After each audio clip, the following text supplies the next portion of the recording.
Hello, good morning to all of you. Today is 5th July 2026. Okay.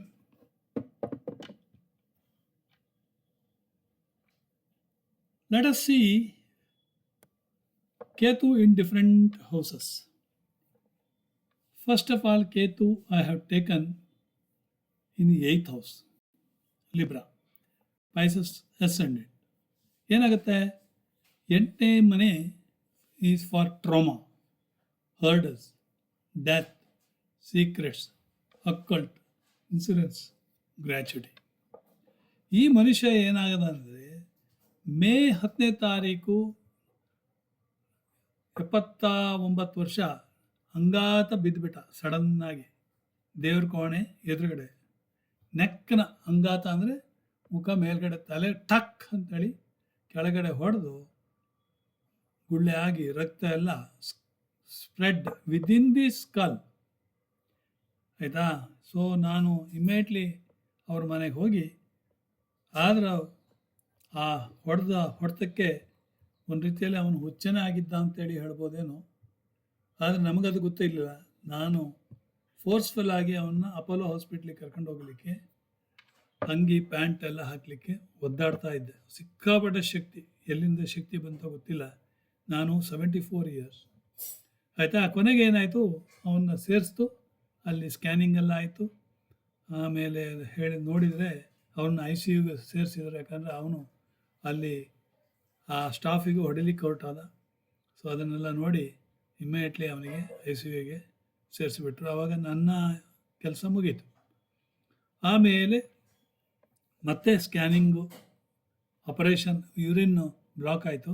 ಅದಕ್ಕೆ ಒಂದು pipe ಹಾಕಿದರು. Pipe ಹಾಕಿದರೂ ಕೂಡ ಯೂರಿನ್ ಬ್ಲಾಕ್ ಆಗಿದೆ. ಅದು ಹೇಳಬೇಕಾಯಿತು ಇರಲಿ. ಅದು ಆಮೇಲೆ ಒಂದು 90,000 ಖರ್ಚು ಮಾಡಿ ಆಪರೇಷನ್ ಮಾಡಿದರು. ಆಯಿತಾ? ಯಾಕೆ ಹೇಳ್ತಾ ಇದ್ದೀನಿ ಅಂದರೆ ನೋಡಿ, ಟ್ರಾಮಾ ಅಂದರೆ ಆಘಾತ. ಇದು ಎಲ್ಲರಿಗೂ ಆಗುವಂಥ ಸಾಧ್ಯತೆ ಇದೆ, ತಿಳ್ಕೊಳ್ಳಿ. ಆಯಿತಾ? ಅದೇ ರೀತಿ ಕೇತು 5ನೇ ಮನೆಯಲ್ಲಿದ್ದರೆ ನೀವು ಏನು ಮಾಡಬೇಕಂದ್ರೆ 3 ಮನೆ ಹಿಂದಕ್ಕೆ ಹೋಗಬೇಕಾಗತ್ತೆ. 5th house Ketu.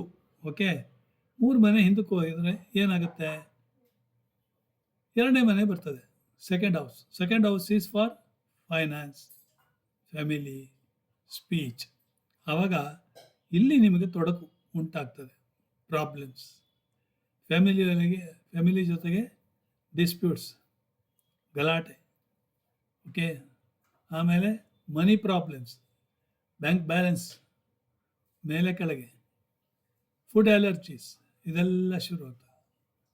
ಅದೇ 9ನೇ ಮನೆಯಲ್ಲಿ ಕೇತು ಇದ್ದರೆ ನೋಡಿ, 9 ಮನೆಯಲ್ಲಿ ಕೇತು ಇದ್ದರೆ ಅದು 10ನೇ ಮನೆಗೆ 12ನೇ ಮನೆ. ಓಕೆ.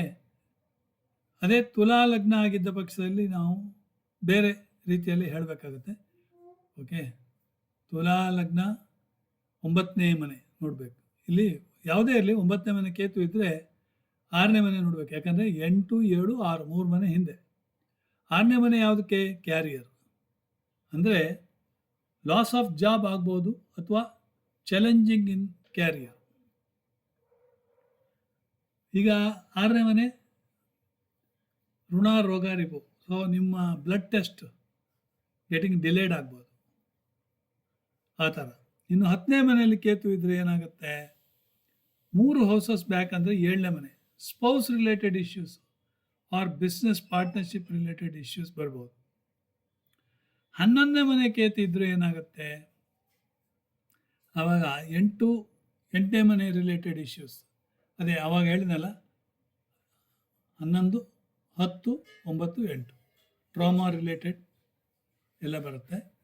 ಕೇತು ಇನ್ 12th ಹೌಸ್, 12ನೇ ಮನೆಯಲ್ಲಿ ಕೇತು ಇದ್ದರೆ 9ನೇ ಮನೆ ರಿಲೇಟೆಡ್ ಇಶ್ಯೂಸ್. 9ನೇ ಮನೆ ಅಂದರೆ ಫಾದರ್ಸ್ ಹೆಲ್ತ್ ಇಶ್ಯೂಸ್ ಬರ್ಬೋದು. ಓಕೆ. ಆಮೇಲೆ with travelling, pilgrimage obstacles, may be ಭಾಗ್ಯ is not coming, good luck, fortune ಇಲ್ಲದೇ ಇರ್ಬೋದು. ಆಯಿತಾ? ಇನ್ನು ಕೇತು ಲಗ್ನದಲ್ಲಿ ಇದ್ದರೆ ಏನಾಗುತ್ತೆ, ನಿಮ್ಮ ಕೀರ್ತಿ ಮತ್ತು ನಿಮ್ಮ ಅಸ್ತಿತ್ವಕ್ಕೆ ಆಕಳಿಸಬೇಕಾಗಿ ಬರ್ತದೆ. ಯಾನಿಂಗ್, ನೀವು ನಿಮಗಾಗಿ ಅಲ್ಲದೆ ಇದ್ದರೂ ಕೂಡ ಕೆಲಸವನ್ನು ಮಾಡಿದಲ್ಲಿ ನಿಮಗೆ ಅನ್ನಿಸುತ್ತದೆ ಏನೆಂದರೆ ಬೇರೆಯವರು ನನ್ನ ಕೆಲಸವನ್ನು ನೋಡಿ ಹೊಗಳಲಿ ಅಂತ. ಆದರೆ ಅವರುಗಳು ನಿಮ್ಮನ್ನು ಗುರುತಿಸಿದ ಮೇಲೆ ನಿಮಗೆ ಮತ್ತೆ ಅದು ಬೇಕಾಗಿ ಬಾರದು, ಅದಕ್ಕೆ ಅದು ಬೇಕಿಲ್ಲ. ಕೇತು ಒಂದು ವೇಳೆ 10ನೇ ಮನೆಯಲ್ಲಿದ್ದರೆ ನಿಮಗೆ ನಷ್ಟಗಳು, ತಡವಾಗಿ ಪ್ರಮೋಷನ್ ಬರ್ತದೆ, ಹಾಗೂ ನಿಮಗೆ ಭಾಳ ಸತಾಯಿಸ್ತಾರೆ. ನಿಮ್ಮನ್ನು ರಾಜೀನಾಮೆಗೂ ಕೂಡ ಪ್ರೇರೇಪಿಸ್ತಾರೆ. 10ನೇ ಮನೆಯಲ್ಲಿ ಕೇತು, ನೀವು ರಾಜೀನಾಮೆ ಕೊಟ್ಟು ಮನೆಯಲ್ಲಿರ್ತೀಗ. ನನ್ನ ಮಗಳೇ ಇದ್ದಾಳೆ 2ನೇವಳು, ಮೊದಲಿಗೆ 3.5 ವರ್ಷ ಕೆಲಸ ಮಾಡಿದ್ದು ಸಿಂಟೆಲ್ಲಲ್ಲಿ, ಆಮೇಲೆ ರಾಜೀನಾಮೆ ಕೊಟ್ಟು ಮನೆ ಹೆಂಡತಿ, ಮನೆ ಮಗಳು ಅಂದರೆ ಆರಾಮಾಗಿದ್ದಾಳೆ 2. ಓಕೆ, ಅಂದರೆ ಕೇತು ಎಲ್ಲೇ ಅವನು ಬಗ್ಗಿಸುವಂತ ಮಾಡ್ತಾನೆ. ಓಕೆ, ಈಗ 1ನೇ ಮನೆಯಲ್ಲಿ ಇದ್ರೆ ಅಂದರೆ 3 ಮನೆ ಹಿಂದೆ, ಆವಾಗ 10ನೇ ಮನೆ ನೋಡಿದಲ್ಲಿ ಅಲ್ಲಿ ನಿಮಗೆ ನಿಮ್ಮ ವೃತ್ತಿಯಲ್ಲಿ ತೊಂದರೆಗಳನ್ನು ಕಾಣಬಹುದು. ಇದು ನೋಡಿ 2ನೇ ಮನೆಯಲ್ಲಿ ಕೇತು, ಇದು ನನ್ನದೇ. ಹೀಗೆ ನೋಡಿ ನೀವು ಏನು ಹೇಳ್ಬೋದು, 2ನೇ ಮನೆಯಲ್ಲಿ ಕೇತು. ಆವಾಗಲೇ ನಾನು ಹೇಳಿದ್ದೇನೆ 3 ಮನೆ ಹಿಂದಕ್ಕೆ ಹೋಗಿ, 1, 2, 3, 3 ಮನೆ ಹಿಂದಕ್ಕೆ ಹೋದರೆ 11ನೇ ಮನೆ ಬರ್ತದೆ. 11ನೇ ಮನೆಯಲ್ಲಿ ಗುರು ವಕ್ರಿ. 11ನೇ ಮನೆ ಯಾವುದು? Elder siblings. 11ನೇ ಮನೆ ಯಾವುದು? ಲಾಭ. Okay, games. ಇಲ್ಲಿ ಗುರು ವಕ್ರಿ ಅಂದರೆ ನಿಮ್ಮ ಅಣ್ಣನಾದವನು ಯಾವ ರೀತಿಯಲ್ಲಿ ಸ್ವ ಇಚ್ಛೆ ಅಥವಾ ಸ್ವೇಚ್ಛಾಚಾರಿಯಾಗಿ ಒಳ್ಳೆಯ ಹೃದಯಪೂರ್ವಕವಾಗಿ ಕೆಲಸ ಮಾಡ್ತಾನೆ ಅಂತೇಳಿ ಗ್ಯಾರಂಟಿ ಉಂಟು. ಕಾರಣ ಗುರು ವಕ್ರಿ. ಹೌದು, ಕರೆಕ್ಟ್, 100% ಕರೆಕ್ಟ್. ಓಕೆ, ಸೊ ಅದರಿಂದ ಆಮೇಲೆ 2ನೇ ಮನೆಯಲ್ಲಿ ಕೇತುವಿನಿಂದ, ಕೇತು ಎಲ್ಲೇ ಇರಲಿ ಒಂದು ರೀತಿಯಲ್ಲಿ ಡಿಜೆಕ್ಷನ್, ರಿಜೆಕ್ಷನ್, ಫ್ರಸ್ಟ್ರೇಷನ್, ಎವ್ರಿಥಿಂಗ್. ಇಲ್ಲಿ ಚಂದ್ರ ಕಾರಕ ಫಾರ್ ತಾಯಿ. ಓಕೆ, ಸೊ ಆವಾಗ ತಾಯಿಯ ಜೊತೆಯಲ್ಲಿ ನಿಮಗೆ ಡಿಸ್ಪ್ಯೂಟ್ಸ್. ನನ್ನದು ತಾಯಿ ಜೊತೆಗೆ ಹಾಗೆ ಇರ್ತಿತ್ತು. ಪ್ರೀತಿ ಇರ್ಬೋದು, ಆದರೆ ಗಲಾಟೆ ಯಾವಾಗಲೂ ನಮ್ಮ ತಾಯಿ ಜೊತೆಗೆ ನಡೀತಾನೇ ಇರುತ್ತೆ. ಅದೇ ಚಂದ್ರ ಎಲ್ಲಿದ್ದಾನೆ? 12ನೇ ಮನೆಯಲ್ಲಿ ಉಚ್ಚನಾಗಿದ್ದಾನೆ. 12ನೇ ಮನೆ ಯಾವುದಕ್ಕೆ? 12ನೇ ಮನೆ ಫಾರಿನ್ ಸೆಟ್ಲ್ಮೆಂಟ್, ದೂರದೇಶದ ಪ್ರಯಾಣ, ಅಥವಾ ನಿದ್ರಾಹೀನತೆ, ಅಥವಾ hospitalisation, losses, expenditures, losses. Okay, so ಇದೆಲ್ಲ 12ನೇ ಮನೆ. ಅದೇ ರೀತಿ 12ನೇ ಮನೆ ದಾನಕ್ಕೂ ಕೂಡ, ಉದಾರ ದಾನ. ಆಯಿತಾ? ಉದಾರ ದಾನ ಅಂದರೆ ಏನು? ಈಗ ನಿನ್ನೆ ಒಂದು ಎಕ್ಸಾಂಪಲ್ ಕೊಡ್ತೇನೆ. ಮನೆಯಲ್ಲಿ ಅವರು SIR, ಓಕೆ, ಇಬ್ಬರು ಲೇಡೀಸ್ ಬಂದಿದ್ದರು. ಅದರಲ್ಲಿ ಒಬ್ಬಳಿಗೆ ಸ್ವಲ್ಪ ಹತ್ತಲಿಕ್ಕೆಲ್ಲ ಕಷ್ಟ, ಕಾಲು ನೋವು ಪ್ರಾಬ್ಲಮ್ ಇದೆ. ನಮ್ಮ ಮನೆಯಲ್ಲಿ ವ್ಯಾಯಾಮ ಮಾಡಲಿಕ್ಕೆ 2,500 ಕೊಟ್ಟು ನಾನು ಅಮೆಝಾನಿಂದ ತರಿಸಿದ್ದೆ. ನಿಮಗೆ ಇದು ಅವರು ಹೇಳಿದ್ರು, ಇದು ಏನು ಮಾಡ್ತಾರೆ? ಇದು ಎಕ್ಸಸೈಸ್ ಮಾಡಲಿಕ್ಕೆ. ನಾನು ಪಾರ್ಕಿಗೆ ಹೋಗಿ ಮಾಡ್ತೇನೆ ಅಷ್ಟು ಮಾತಾಡುವಾಗ ಕೊನೆಗೆ ನಾನು ಹೇಳಿದೆ, ನೀವು ಬೇಕಾ ತಗೊಳ್ಳಿ. ಕೊನೆ ಅಲ್ಲಿ ಅಷ್ಟೊತ್ತಿಗೆ ನಮ್ಮ ಹೆಂಡತಿ ಬಂದರು. ಅವ್ರ ಹತ್ರ ಒಂದು ಚಾಕು ತಗೊಂಡು ಕಟ್ ಮಾಡಿ ಕೊಡ್ತೇನೆ. ಅಷ್ಟೊತ್ತಿಗೆ ಇನ್ನೊಬ್ಬಳು ಇದ್ದವಳು, ಏನು ರೀ ನಿಮ್ಮ ಹೆಂಡ್ತಿಗೆ ಅದು ಬೇಡವಾ? ಸುಮ್ಮನೆ ನೀವು ಒಳ್ಳೆ ಗಿರಾಕಿ ನೀವು, ಕೇಳಿದ ತಕ್ಷಣ ಕೊಟ್ಬಿಟ್ರಿ ಹೇಳಿದ ನಂತರ ಅವಳು ಬೇಡ ನಾನು ತರಿಸ್ತೇನೆ, ಅಮೆಜಾನಿಂದ ತರಿಸ್ತೇನೆ ಅಂತ ಹೇಳಿದೆ. ಅಂದರೆ ಯಾಕೆ ಹೇಳ್ತಾ ಇದ್ದೀನಿ ಅಂದರೆ, ಉದಾರ ದಾನ ಮಾಡಲಿಕ್ಕೂ ಒಂದು ಮನಸ್ಸು ಬೇಕು. ಚಂದ್ರ ಉಚ್ಚ. ಯಾರಿಗೆ ದಾನ ಮಾಡ್ತಾರೆ ಅಂತ ಕೇಳಿದರೆ, ಇವರು ಫ್ಯಾಮಿಲಿ ಮೆಂಬರ್ಸಿಗೆ ಮಾತ್ರ ದಾನ ಮಾಡ್ತಾರೆ. ನೋಡಿ, 2ನೇ ಮನೆ ಫ್ಯಾಮಿಲಿ. ಓಕೆ, 2ನೇ ಮನೆ ಅಧಿಪತಿ ಚಂದ್ರ. ನಾನು ಇದುವರೆಗೂ ಮಾಡಿದ್ದು, ಅಣ್ಣ ಕರೋಡಪತಿ ಆಗಿದ್ದರೂ ಕೂಡ ಅವನಿಗೆ ಹಣ ಕೊಟ್ಟು 10,000 5,000 ಕೊಟ್ಟು ಕೈ ಮುಗಿದು ಕಾಲು ನಮಸ್ಕಾರ ಮಾಡಿ ಬರ್ತೇನೆ ಅಣ್ಣ ಅತ್ತಿಗೆ. ಕಾರಣ 5 ವರ್ಷ ನಾನು ಅವರಲ್ಲಿ ಊಟ ಮಾಡಿದ್ದೇನೆ ಅಂತ. ಯಾಕಂದರೆ ನನ್ನ ಎಜುಕೇಷನ್ BSc MSc ಮಾಡಿದ್ದು ಅವ್ರ ಮನೆಯಲ್ಲಿ. ಅಂದರೆ ಚಂದ್ರ ಫಾರ್ ಉದಾರತ್ವಕ್ಕೆ, ಎಕ್ಸಾಲ್ಟೆಡ್ ಚಂದ್ರ, ದಾನಕ್ಕೆ. ಸೊ ನಾನು ನನ್ನ ದಾನವನ್ನು ನಮ್ಮ ಸ್ವಂತ ಫ್ಯಾಮಿಲಿಯವರಿಗೆ ಮಾಡ್ತೇನೆ. ಓಕೆ, ಸೊ ಕೇತುವಿನ 3ನೇ ಮನೆ ಹೋದರೆ ಏನಾಯ್ತೆ? 11ನೇ ಮನೆ ಆಗುತ್ತೆ. ಅದು ನಿಮ್ಮ ಲಾಭದ ಮನೆ. ಆಯಿತಾ? ಅದು ನೀವು ನೋಡಬೇಕಾಗುತ್ತೆ. ಇನ್ನು ಕೇತು 6ನೇ ಮನೆಯಲ್ಲಿದ್ದರೆ ನೋಡಿ, 5, 4, 3, 3ನೇ ಮನೆ ರಿಲೇಟಿವ್ ಇಶ್ಯೂ. ಅಂದರೆ ಏನಾಯಿತು? ಮಿಸ್ಕಮ್ಯುನಿಕೇಷನ್ ಆಗ್ಬೋದು, ಅಥವಾ ಡಿಸ್ಪ್ಯೂಟ್ಸ್ ವಿತ್ ನೇಬರ್ಸ್ ಆಗ್ಬೋದು. 6ನೇ ಮನೆಯಲ್ಲಿದ್ದವ್ರನ್ನ ನೀವು ಬೇಕಾದ್ರೆ ನೋಡಿ. ಅಥವಾ ಸಿಬ್ಲಿಂಗ್ಸ್ ಇಲ್ಲದೇ ಇರ್ಬೋದು. ಈ ಕೆಳಗಡೆ ಒಂದು ತೋರಿಸ್ತೇನೆ ನಿಮಗೆ, ಅದು 6ನೇ ಮನೆ ಕೇತು, ಸಿಬ್ಲಿಂಗ್ಸ್ ಇಲ್ಲ. ನೆಕ್ಸ್ಟ್ ಸಿಬ್ಲಿಂಗ್ ಅವನಿಗೆ ತಮ್ಮ ತಂಗಿ ಯಾರೂ ಇಲ್ಲ. ಈ ಕೆಳಗಿನ ಇದು ನೋಡಿ, ಕೇತು ಎಲ್ಲ 3ನೇ ಮನೆಯಲ್ಲಿದ್ದಾನೆ. ಹೌದಾ? ನೋಡಿ, ಸ್ಕಾರ್ಪಿಯೋ, ಓಕೆ, ವೃಶ್ಚಿಕದಿಂದ 3ನೇ ಮನೆ ಕೇತು, 1, 2, 3 12ನೇ ಮನೆಗೆ ಬಂತು. 12ನೇ ಮನೆ ನಿಮಗೆ ಆಲ್ರೆಡಿ ಹೇಳಿದ್ದೇನೆ, ಅವನಿಗೆ ತೊಂದರೆ, ನಿದ್ರೆ ಬರುವುದಿಲ್ಲ, ಸಿಕ್ಕಾಪಟ್ಟೆ ಲಾಸಸ್. ಯಾಕಂದರೆ ಯಾವುದೋ ಒಂದು ಬ್ಯಾಡ್ದಿದ್ದು ಡೇ ಡ್ರೀಮ್, ಓಕೆ, ಯಾವುದೋ ಡ್ರೀಮ್, ಒಂದು ಜೂಜಿಗೆ ಹಾಕಿಬಿಟ್ಟಿದ್ದಾನೆ, ಅದರಲ್ಲಿ ಸುಮಾರು ಸಾಲವನ್ನು ಮಾಡಿ ಸಂಸಾರಕ್ಕೆ ತೊಂದರೆ. ಓಕೆ, ಸೊ ಅದು ನಿಮಗೆ ಬರ್ತದೆ. ಇನ್ನು ಕೇತು 5ನೇ ಮನೆ ಇದ್ದ ಪಕ್ಷದಲ್ಲಿ ನೋಡಿ, ನೀವು 5ನೇ ಮನೆಗಳ ಕಾರಕತ್ವಗಳ ಬಗ್ಗೆ ಚಿಂತಿಸಬೇಕಾಗ್ತದೆ. 5ನೇ ಮನೆ ಫಸ್ಟು ಎಲ್ಲಿದ್ದಾನೆ ಅಂತ ಅದರಲ್ಲಿತ್ತು. 5ನೇ ಮನೆ ಮಕ್ಕಳ ಮನೆ, ಮಕ್ಕಳಿಗಾಗಿ ಚಿಂತಿಸಬೇಕಾಗ್ತದೆ.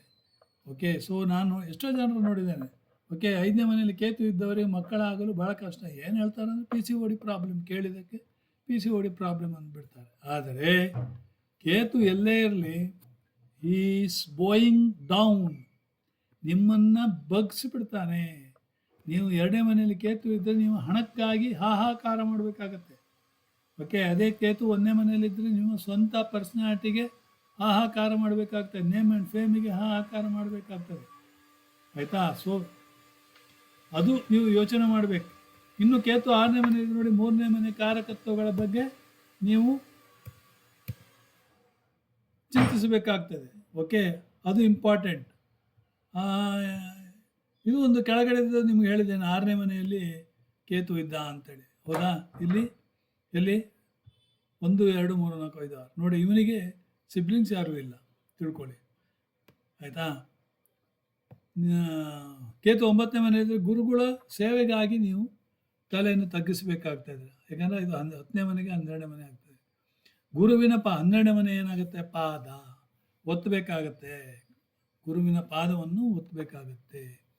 ಅದೇ 7ನೇ ಮನೆಯಲ್ಲಿ ಕೇತು ಇದ್ದರೆ ಹೆಂಡತಿ ಪಾದವನ್ನು ಒತ್ತಬೇಕಾಗತ್ತೆ. ಅರ್ಥ ಆಯ್ತಾ? ಅದರ ಯಾರು ಹೆಂಡತಿ ಪಾದವನ್ನು ಒತ್ತುತ್ತಾರೆ ಹೇಳಿ? ಸೊ ಇದು ಗುರುವಿನ ಸೇವೆ ಮಾಡಬೇಕಾಗುತ್ತೆ. ಕೇತು 10ರಲ್ಲಿದ್ದರೆ ಒಂದು, ನೀವು ಇದ್ದ ಜಾಬನ್ನು ಬಿಟ್ಟು ಮನೇಲಿ ಕುಳ್ತಿರ್ತೀರಿ, ಇಲ್ಲ IT ವೃತ್ತಿಯಿಂದ ಜ್ಯೋತಿಷ್ಯಕ್ಕೆ ಬರ್ತಿರ್ತೀರಿ, ಅಥವಾ 2-3 ಕೆಲಸ ಚೇಂಜ್ ಆಗುತ್ತೆ. ಮಲ್ಟಿಪಲ್ ಕೆಲಸಕ್ಕೆ ಕೇತು 7ನೇ ಮನೆಯಲ್ಲಿದ್ದರೆ ನಿಮಗೆ 2-3 ಬಿಸ್ನೆಸ್ ವ್ಯಾಪಾರವನ್ನು ಬದಲಾಯಿಸಬೇಕಾಗುತ್ತೆ. ಇಲ್ಲಿ ನೋಡಿ, ಇಲ್ಲಿ ಲಗ್ನದಿಂದ 12ನೇ ಮನೆಯಲ್ಲಿ ಕೇತು ಅಂತ ತೋರಿಸಿದ್ದೇನೆ.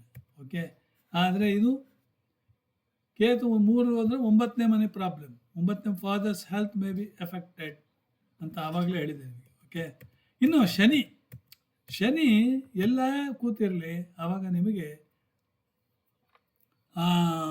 ಒಂದೇ ಇದು 2-3 ಸರಿ ಮಾಡಬೇಕಾದ ಅವಶ್ಯಕತೆ ಬರ್ತದೆ. ಈಗ ನಂದು ಶನಿ ಕನ್ಯಾದಲ್ಲಿದೆ, ಮಿಥುನ ಲಗ್ನ, 4ನೇ ಮನೆಯಲ್ಲಿ ಶನಿ ಸೂರ್ಯ ಒಟ್ಟಿಗೆ. ಶನಿ 4ನೇ ಮನೆಯಲ್ಲಿ ಏನಾಗುತ್ತೆ, ಮೇ ಬಿ ನನಗೆ 2-3 ಪ್ರಾಪರ್ಟಿ ಇರ್ಬೋದು, ಗೊತ್ತಾ, ಮೇ ಬಿ 2-3 ವಾಹನಗಳು ಇರ್ಬೋದು. ಓಕೆ, ಸೊ ಆ ರೀತಿಯಾಗಿ ನಿಮಗೆ, ಅಥವಾ ಡಿಗ್ರಿ 2-3 ಡಿಗ್ರಿ ಇರುತ್ತೆ. ನಾನು MSc electronics and PhD in astrology ಮಾಡಿದ್ದೇನೆ.